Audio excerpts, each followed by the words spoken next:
I've never met a vegetable I didn't like, even the less popular ones like eggplant and okra and kale.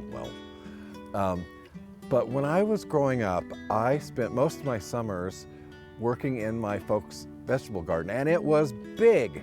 And I learned a lot, and today we're sharing that.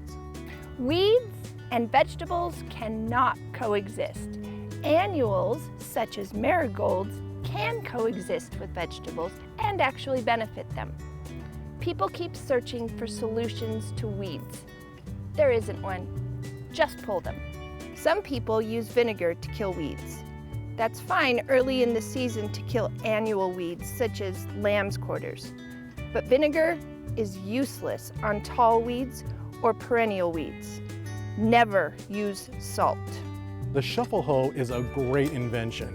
You shuffle it back and forth and it undercuts the roots of small weeds. We actually had a hard time finding a weed to demonstrate the shuffle hoe. One thing you can say about Rob, he's a great weeder. These are waffle beds. They are slightly below grade. Like the indentations on a waffle, they hold water, like a waffle holds syrup. You just place the hose and fill the bed. It just takes a few minutes and makes the most of the water. People often ask Rob, hey, what's with the doorknobs?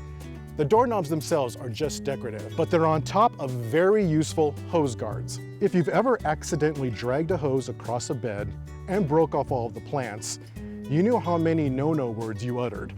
The hose guards prevent that. Even so, sometimes they get knocked off, so I'm fixing that. Did you notice the strawberry jars planted with hens and chicks? Strawberry jars are pretty much useless for actual strawberries, but those hens and chicks have been thriving in them for 10 years with no winter protection. We're picking plenty of peppers, cucumbers, and yellow squash. It's always best to cut them off rather than yank. That is a beauty. But in the bad news department, if your tomatoes have been a little erratic in their production, blame the heat. When it's over 90 degrees, the pollen of the tomato flowers dies, and so they just can't set fruit. So all we can do is just wait it out. That's why we usually have so many more tomatoes in late summer and fall when the heat has abated.